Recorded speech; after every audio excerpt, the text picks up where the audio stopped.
I wish I could do that, but I just don't think I'm capable. Like, you're getting in your own way.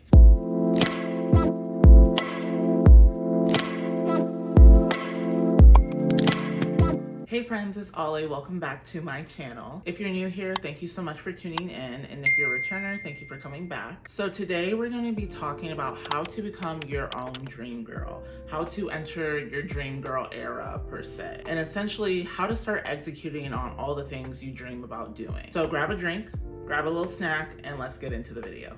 So before we start talking about how to enter your dream girl era, let's talk about what I mean by a dream girl era. Essentially becoming that version of yourself that just acts on your ideas rather than just staying stagnant. You know, that version of yourself that tries that new hairstyle, that version of yourself that tries that new outfit look because you're not afraid of stepping out of your comfort zone. Essentially becoming the dream version of yourself and becoming that person that doesn't have boundaries, or that person that doesn't have limits on what they can do or what's them. So let's start by defining what your dream girl era would look like. And let's start from the outside in. So starting with your physical environment. Where does your dream girl live? What does her home look like? And look around in your home and see what is it that's in your home that isn't matching that dream vision that you have in the back of your head. I know for me, I've been taking a lot of time this year to redecorate my space.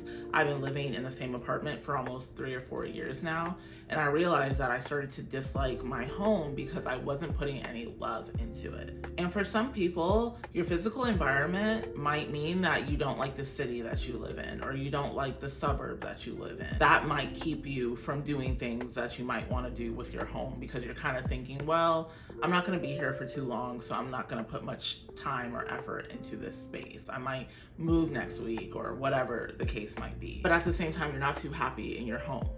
That actually leads me into my next point around financial status. So what does your dream girl look like financially? Is she somebody that's very hard with money? Is she someone that doesn't want to spend? Is she someone that's really stingy? Or is she someone that's open with money? Someone that believes that money is going to come back to her? A big part of entering your dream girl era is to identify what are the habits or the behaviors that I currently have that I'm not too fond of. And that might be your relationship with money. That might be the fact that you don't care too much about your space. All those things might be what's holding you back.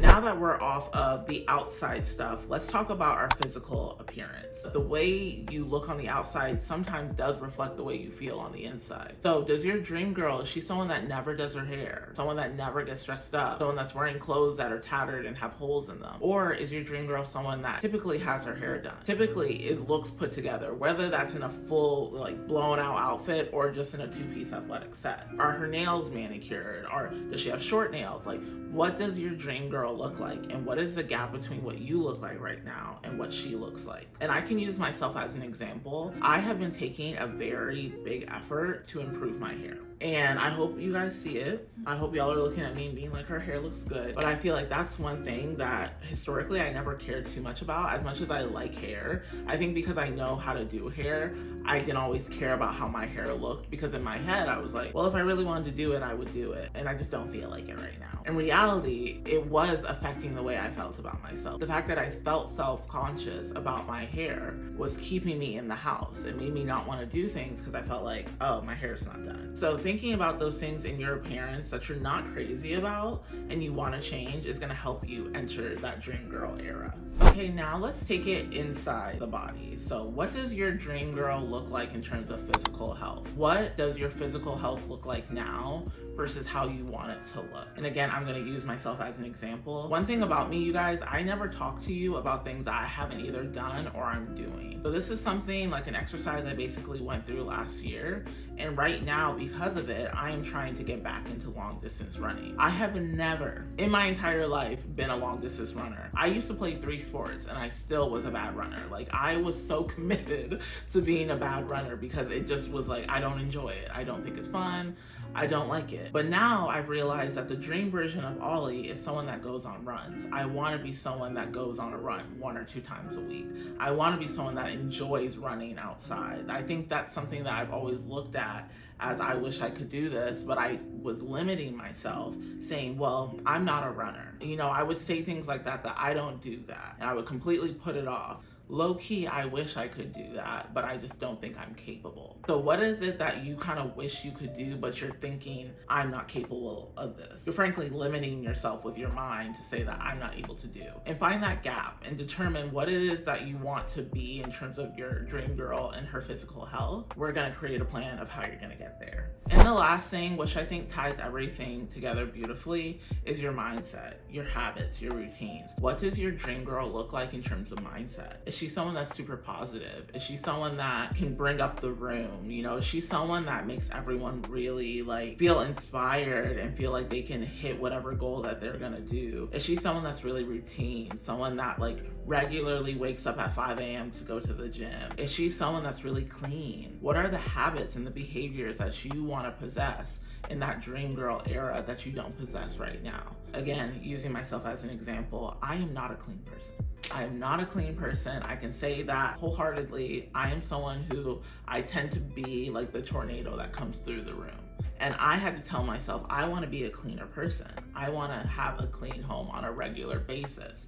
So I had to create a system or a routine to be able to keep my home clean since it wasn't innate. And that was a part of the dream girl version of Ollie that I wanted to be. So I just had to figure out how I'm gonna get there. So once you determine what that dream girl era looks like, I would honestly recommend to write everything down. I actually went through and I wrote down every bit of my life and what I want to change in each piece of my life. So is it that you want a bigger apartment? Or is it that you like your apartment but you wish you were better at decorating? Is it that you wish you were making more money? Or do you feel like you're making good enough money but you just spend so much time at work? You know, do you not really like what you do for work? Do you not like your career? Do you feel like you want to pivot careers? You want to do something in a different facet? Identifying those gaps will help you to determine the steps you need to take to become that dream version of yourself. Thinking about, how does your dream girl present herself? What does she wear? Like, what's her style? Is she the person that wears athletic sets all the time? Is she the person that's always in a sundress? You know, is she the person that, you know, is always wearing sneakers and some kind of athletic fit? Like, determine what that looks like to you, what you think is like, I wish I could dress like that all the time. I would actually recommend, whether it's Pinterest or TikTok or Instagram, whatever you use, I would create like a folder, and whenever you see someone that's dressing in the way that you want to dress or has their home decorated in the way that you want to decorate your home, save that and allow that to inspire you to take the steps to do that for yourself. How does your dream girl take care of her body? You know, does she work out 4 to 5 times a week?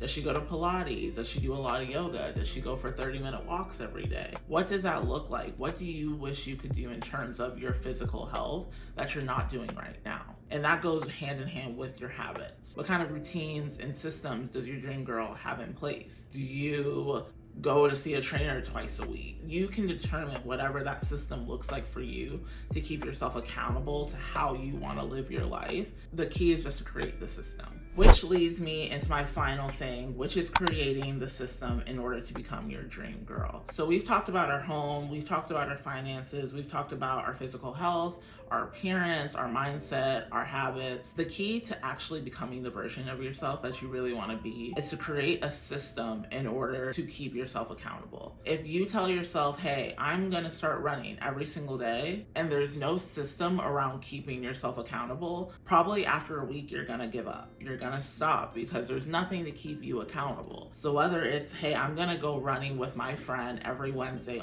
at 7 a.m., you have to be super, super, super specific about what you're going to do and then how you're going to keep yourself accountable. So whether it's grabbing a friend and knowing, I can't skip out on this run because now I've kind of messed with my friend's time. Or is it, hey, I'm gonna hire a personal trainer. That way, if I don't go work out, I'm losing $25. I used to do that with yoga. I would sign up for yoga classes and knowing that if I didn't show up, they would take $15 out of my account. And that was enough of a motivation to be like, I gotta go to this class today because I don't want to lose that 15 to nothing. You know, so creating the systems around that. Even with your appearance, you know, you might have to go through your closet and throw out some stuff. I did this at the end of last year, that I went through my closet and anything that I wasn't in love with or didn't fit me at that moment, I gave away. I didn't say, oh, let me keep it for when I lose weight or da da da da. No. I said, if it doesn't look good right now, give it away. And I routinely do that. If I find something in my closet that I don't like, I create a bag and I go give it to donation, because that creates a system for myself. I can never have an outfit that I dislike if I like all the pieces in my closet. Whereas if you have a lot of junk, frankly, if you have a bunch of shit in your closet, it's hard to create good outfits and always feel presentable, because you're sifting through a bunch of things that either have holes in them or they don't fit or they're faded. The system is to get rid of them and don't buy pieces that you're not in love with. When it comes to your finances, what is the system you're going to create to improve how you manage your finances? Does it mean that you just need to go get a new job? You're not making enough money and you need to start applying again. Does it mean that, hey, I eat out every weekend and I might need to cut that out to every other weekend? Do you need to go through your bank statements and see if you have some subscriptions that you don't notice? I did this once and I noticed that I had 2 Hulu accounts. I was like, where is all my money going every month? And I looked up and I had a bunch of subscriptions that I don't remember signing up for, or I signed up for them so long ago and they've been taking $12, $9, $10, $3. And before you know it, it's like, why am I missing $100? I thought I had more money, because I didn't have a system of accountability with my finances. I would just sign up for shit and forget about it. Or I'd buy something forgetting that, hey, this is a big purchase and maybe I should wait to do this purchase. So creating some kind of systems. I actually split my paycheck in half. So half my paycheck goes to my checking, the other half goes directly to savings, because it makes me spend less. When there's less money in front of my face, I don't spend as much. So whatever that system is for you, determine that and find a way to keep yourself accountable. Last thing I'll mention is when it comes to like your mindset and your habits and your routines, in order to keep yourself accountable, for me, I like to write things down, and I almost like to like schedule my days out, if that makes sense. So for instance, I wanted to make a habit of always going to the gym in the morning. So what I did is I made sure that I have my Google lights, like my lights they're connected to my phone, they're like the fancy lights. And essentially I scheduled them to turn on at a certain point. So every morning at like 5:30, my lights just turn on. And it's not super bright, so it doesn't like shock me, but it's bright enough that if my eyes peek open, I'm awake. I'm like, well, fuck. Like, it's morning and I see the lights on. I'm gonna get up and go to the gym, whether that alarm went off or not, because I see the lights are on. So something so small like that is my system for keeping myself accountable. So every morning I know, like, you're not gonna sleep in and hit snooze because you're going to be in a bright lit room. Get up. So you have to determine those things for yourself, and what am I gonna do to hold myself accountable even when the motivation has faded and 2 weeks have passed and I don't really feel like becoming my own dream girl again. You might need to take an inventory of your habits and determine how you're going to break those habits. I would really recommend reading The Mountain Is You. It's a really great book. I'll hyperlink a link to it on Amazon below. But this book literally like changed the way that I was looking at my own habits and the things that I was telling myself I didn't have the time to do, or I didn't have the motivation, or I didn't have the money, or I didn't have the space. It really showed me that I'm like, you're getting in your own way. Oh, actually, I'm conflating 2 books. I'm thinking of Atomic Habits. So Atomic Habits is a great book. I will also link that down below. And The Mountain Is You is another good book. So Atomic Habits actually talks about logistically how to break a habit and how to de-incentivize yourself from doing something that you don't want to do. So I really recommend reading that book, whether it's late night eating or, drinking too much or whatever the case may be. This book really helped me break a couple bad habits that I have, and also just help me look at it differently and stop making a mountain out of a molehill. The mountain is you. But yeah, anyways, I hope this video was helpful. I know I'm a little bit all over the place, but I hope you guys got the gist of what I'm saying. It's not too late to become your own dream girl. It's not too late to change your life around. Any day can be day one, and that's probably one of my favorite quotes, because if you look at life that way, you will see that every day is an opportunity to be the best version of yourself. So that's all I had today. If you guys enjoyed this video, please give it some love down below. And as always, please subscribe so you don't miss any new videos, and I will see you guys in the next one.